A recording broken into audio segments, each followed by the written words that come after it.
Somebody pull up the receipts because what just unfolded on this boat was unhinged. We are talking screaming, tears, a near breakdown, and one apology that somehow made everything 10 times worse. If you thought you knew the drama going into this group trip, baby, you don't know anything yet. So here's the setup. These are supposed to be friends, successful couples, people who built empires together, broke bread together, and showed up for each other through the hardest seasons of their lives. But one dinner, one boat, one moment where the masks finally came off, and suddenly all of that history meant absolutely nothing. And we are going to break down every single second of it, because there is so much more going on beneath the surface than what you saw on that screen. Let's start with Tisha and the her comment, because this is where the entire episode basically explodes. Now, if you haven't been following the season, here's the quick version. Tensions between these two women have been building for months. Side eyes at events, passive-aggressive comments at dinners, subtle shade on social media. All of it bubbling underneath until it finally boiled over. But wait, nobody expected it to go this far, this fast. When one of the women finally tries to open up, tries to say, "I just want to clear the air," what does she get back? Essentially, "You're not clearing the air, you're just dumping everything on me and walking away clean." And listen, when you really sit with that, there's some truth to it. Because how many times have we seen someone call for a serious conversation, only to show up with a whole list of grievances and zero accountability? Fans online immediately started picking sides, and the comment section was ruthless. But here's where things get messy. Because right in the middle of this "let's clear the air" moment, someone brings up the friendship bracelet. Now if you're thinking, a friendship bracelet? That sounds so small. Because in a room full of grown women who have been going through actual real-life crises, the fact that a friendship bracelet became the center of an argument tells you everything about how deep these wounds actually run. One woman says it was a joke, the other says it was a low blow, and both of them are right. That's the tragic part. Now pause, because we have to talk about the men's situation, because it is equally chaotic, just in a completely different way. On the other side of this boat, Fletch and another cast member are having what should be a simple conversation about business. And then it comes out. Fletch's real estate license was revoked. Just like that. Dropped in the middle of a group gathering, like a grenade, with the pin already pulled. And the response? "Who the hell are you?" That's it. That's the answer. Not an explanation, not a conversation, just "who are you to ask me that?" Now I need you to really think about how that would feel. You thought you and someone were building something together. You had conversations about going into business. You trusted them with your dreams. And when something goes wrong, when something happens that directly affects those plans, they don't tell you. They don't warn you. And then when you bring it up, the response is basically, "You're nobody to me." That's cold. Fans noticed something shocking in that moment, because the body language alone said more than the words ever could. But wait, because this isn't just about Fletch and his license.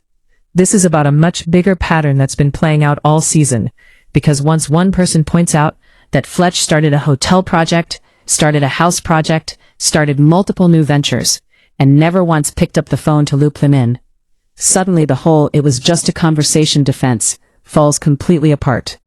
It wasn't just a conversation, it was a whole vision they shared, and one of them just quietly walked away from it, and pretended it never happened.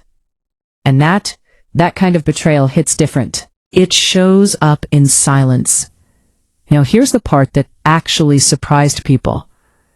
Because in the middle of all this chaos, Maurice and Marsau, two men who have had their own legendary falling outs in previous seasons, show up with something unexpected. Empathy. Real talk about how petty stuff has derailed genuine relationships. A reminder that at the end of the day, finding people who actually push you, challenge you, and show up for you, that's rare. And when Fletch and the other man finally look each other in the eye and say, "We good?" it genuinely felt like a moment, a real one. But fans online weren't buying it completely. And honestly, maybe they shouldn't. Because while the men are hugging it out, the women are still at war. And this is where the episode goes from dramatic to genuinely painful to watch. Because one woman finally says, "Okay, I'm apologizing. I'm apologizing for the "don't trust that hoe" comment. I shouldn't have said it. And for a second, it feels like the air in the room changes. Like maybe, just maybe, we're going to get somewhere real. And then everything falls apart again. Because the moment she says, "I apologize," the other woman immediately brings up the Terrell situation. And you know what the response was? "I thought it was funny. I thought it was funny." Now, if you were watching that scene live, you could literally feel the temperature drop. Because what that says, what that communicates, is that even in your apology, even in your moment of supposed accountability, you still don't actually understand why it hurt. And that is the loneliest feeling in the world. To be sitting across from someone who says they're sorry, but clearly doesn't feel it. And then this is the moment the entire internet could not stop talking about. One woman goes, "You literally discredited me as a woman and tried to call me a hoe." And the response she gets back, "You didn't say none of the stuff I could have said about you." Followed by a "please do," back and forth that escalated so fast, the producers probably had 3 people standing by. Because when someone says, "Please go ahead, say what you have to say about me," that is not bravado. That is someone who is exhausted, who is done protecting someone else's feelings at the expense of their own dignity. Here's where things get messy in a way that goes beyond just this episode. Because what we're watching isn't really a fight about friendship bracelets or real estate licenses or who said what to who at what dinner. What we're watching is a group of people who genuinely care about each other, or used to, trying to hold on to something that might already be broken. And the saddest thing is, they can all feel it. You can see it in the way they talk over each other, the way they flinch at certain words, the way one woman says, "How much more do I have to apologize?" And another responds, "That's too much." Fans notice something shocking in that final exchange. Because "I'm apologized out" is not something you say to someone you've fully forgiven. That is the sound of someone who has been going through the motions of reconciliation without actually healing. And you cannot build a real friendship on the ruins of an unprocessed wound. You just can't. So where does this leave everyone? Fletch and his co-star say they're good, but the real estate tension hasn't fully resolved, and there are still projects out there that one of them knows nothing about. The women have exchanged apologies, but one of them doesn't believe the apologies are real, and the other one is completely tapped out of trying.